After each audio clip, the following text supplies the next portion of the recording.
کور کې نوره ګزاره نه کیږي، بس اوس د دې نه ځان بیلوه. مور ما درته یو ضروري خبره کوله. ما وی چې ایسته کې دا جایداد په موږ تقسیم کې او خبره مې ورسره وکړه، خو هغه نه مني. زه ستاسو په جایداد داسې قبضه نشم اچولی. د هغې دپاره لومبې په سټمپ باندې ستا د مور دسخط پکار دي چې کله هغه ودی نو په سټمپ باندې ته ګوتې ولګوه. نو دا ولې لاله دومره اچانک پروګرام جوړ شو؟ او بس څوک هم په انتظار دي، په دې وجه زر ځان رسوو.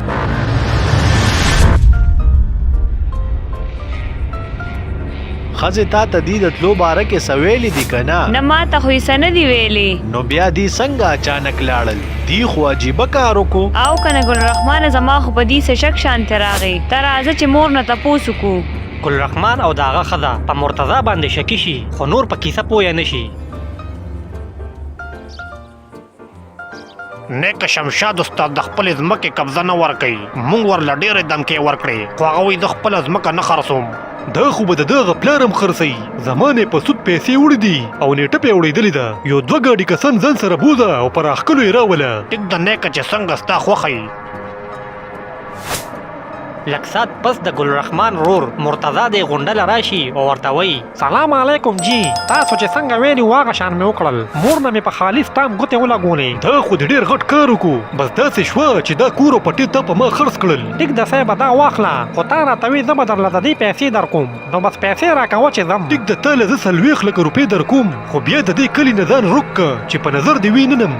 هلکه راوړه دا پیسې. بیا د دې غونډه چمچه ولګي او د پیسو ډک بریف کیس راوړي او د ګل رحمان رور مرتضی له یې ورکي.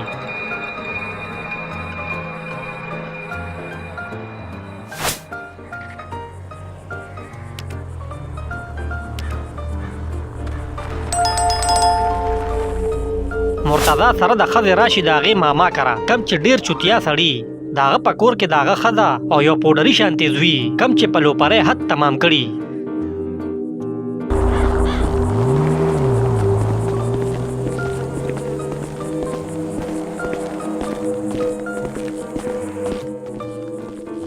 سلام علیکم زما د ښځې ماما. وعلیکم سلام. د شکور دشمنه ته دلته څه کې چې راغلې؟ ولې جي مونږ نه شو راتلی څه، ته خو زما د ښځې ماما یې. او ماما یم، خو اوس زمونږ خور وفات شوې ده او زه خوارځۍ نه پیژنم. ته وایه راغلې سلی؟ ماما مونږ خو دلته اوسېدو له راغلي یو، خپل ټول سامان هم ځان سره را په مخه کړی دی. مونږ ځان له سپیکینچي کوو، ته راپسې بېل د شکور دشمن راغلې. غلې شانګیر بدلوه، مونږ سره گنجایش نشته. ماما د خرچې نه بېغمه شه، مونږ ځان سره پوره 40 لکه روپۍ راوړي دي. بس د یو څو ورځو خبره ده، مونږ به ځان له بل ځای کور وګورو. نه مړه د بل کور ساجت دی، ولې تا ته زه دومره دله سړی ښکارم چې میلمه به هم نشم ساتلی. ښه په ارام پرېوځه، بل خوا مه ځه، راځه دننه. ماما چې د پیسو واوري نو एकदम بدل شي او د دې پیسو خبره هغه لوپره لکم واوري کم چې په چت باندې ولاړي.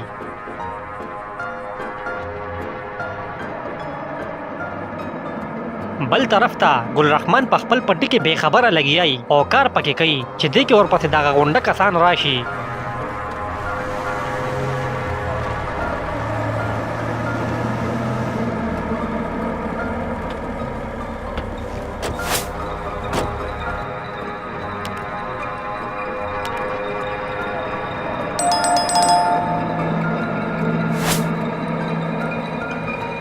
یا لکه ته څوک او په دې پټي کې څه کې؟ شابه دې ځای نه ځغله. ګل رحمان راپاسي او ورته وایي ته څوک یې رور او دلته څه له راغلې؟ دا پټی ستا رور په مونږ خرڅ کړی دی، هغه ته مونږ نغدې پیسې ورکړي دي، ته مونږ ته دا پټی پرېږده. څنګه یې در باندې خرڅ کړی دی؟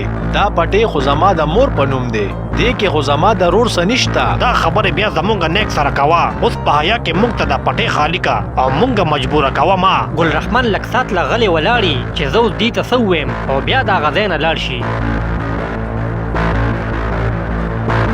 هغه په منډه منډه کور ته راشي چې وګوري نو هغه غونډګان ورله مور او ښځه د کوره ویستي. دا ولې مورې تاسو دلته بار څه کوئ؟ سوی هغه بل ځوانې مرګ زما په سټام ګوتې لګولې دي او هغه سټام یې په دې غونډګانو خرڅ کړی دی.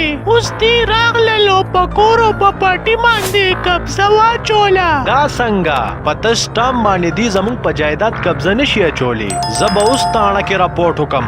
ولې دا چرته د شهید په خېټه پراته دي څه؟ زویه دې سره یې نښله ما دا ډېر خراب خلک دي صبر راته میلوم نشي او ځان به پکې بیلي.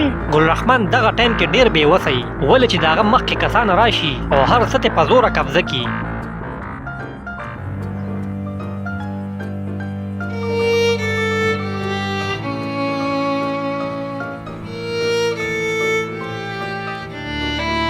دا هغه رورو چې ما ټول عمر وساتو، ما مهنت مزدوري کوله او هغه تیاره خوړه، خو بیا یم زمونږ په ملا چاکو رومنډو. ته خفګان مه کوه زویه چې په قسمت کې دې وي نو الله به نور درکړي. بس اوس پرېږده دغه خبرې. نو مورې اوس په مونږ چرته ځو؟ داسې په ډاګه خو زه تاسو نشم ساتلی. ته زړه ښکته پورته کوه مه ګل رحمانه، ما سره زما د واده لږ شان کالي پراته دي او ما د ډېر وخت نه لږې لږې پیسې هم جمع کړي دي، هغه به درکم بس ځان له بېسکار شروع کا. بیا د ګل رحمان ښځه لاړه شي او د خپل واده غسره او پیسې راواخلي او ګل رحمان له یې راوړي. دا واخله ګل رحمانه په دې سکار شروع کا، نور به خدای خیر کی.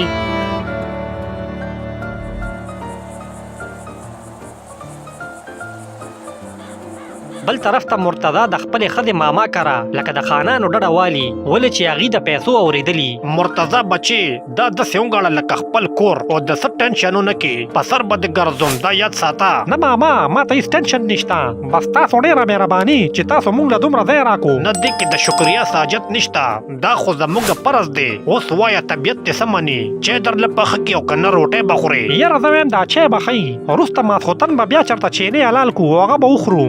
زه د سبزۍ ډېر عادت نه یم. ورشه خورځې خاوند له دې ښکلې چای پخه کړه چې د سر دا دړې په لاندې وځي دا خیره. د مرتضی ښځه چې څنګه کچن ته چای پخولو له لاړه شي نو ورپسې د هلک هم ورشي.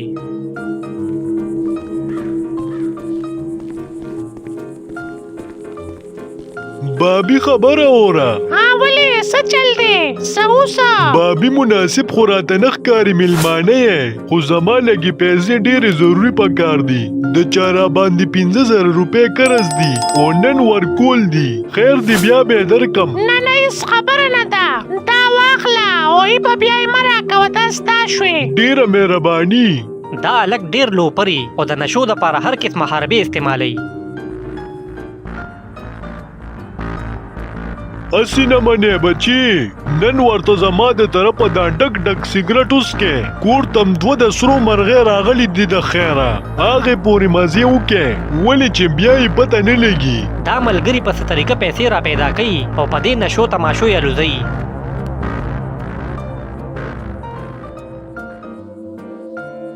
بل طرف ته ګل رحمان ځان له د لوبیا ګاډۍ ولګوي او لوبیا خرڅول شروع کړي او د دنیا ګاکې جوړ شوي. د ګل رحمان ښځه او مور هغه له په ټین کې دننه لوبیا پخوي او ګل رحمان یې بار خرڅوي. د ګل رحمان د ښځې په لاسو کې ډېره ذایقه وي نو خلک د هغه لوبیا ډېر صفت کوي. یاره وروره ډېر خوند دې وکړو، ستا د دې لوبیا په شان په دې ټول کلي کې نشته، زه به درنه روزانه وړم.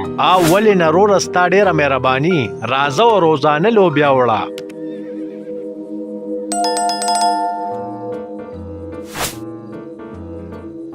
مرتضی تا د کور څنګه چلو کو؟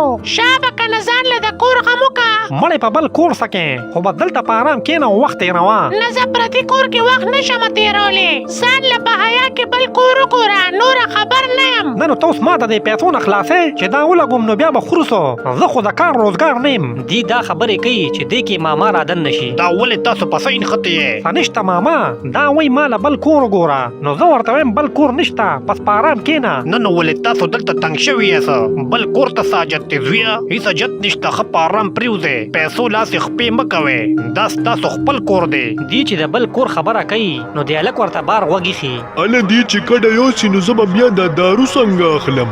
ما له به پیسې څوک راکوي؟ دا هلک لاړ شي او خپلو ملګرو سره ملو شي او هغې ته خبره وکړي. یاره مونږ کره چې کم میلمانه راغلي دي هغې کیدای شي لاړ شي زمونږ د کور نه او هغې سره د دنیا روپۍ دي. ښه داسې وې یار، دا پیسې به دې څنګه راپټې کړو؟ پیسې ما ته معلومې دي خو زه ورتلی نشم، هسې نه ګیر مې کړي. نشي دې ګیرولې مړه، سوچ وکړه چې دا 40 لکه روپۍ ته راوباسې نو مونږ خو به ټول عمر مزې کوو. د چرسو بالغ په ځان له جوړ کړي او په هغې به پراته یو. او کنه یار ستا خبره ټیک ده دا پیسې خامخا ترلاسه کول غواړي.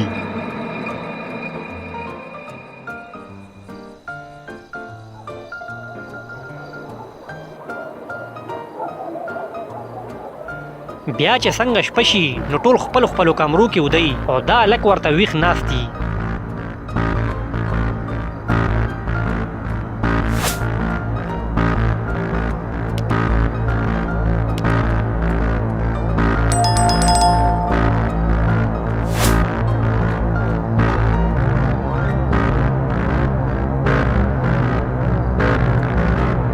دی ولګي او د هغې د کمرې نه د پیسو دا سوټکیس راواخلي او یوسي. ګرانو کتونکو د دې ویډیو دریم پارټ به بلې هفته کې نشر کیږي. هغې پورې موږ سره اوسئ. ډېره مننه.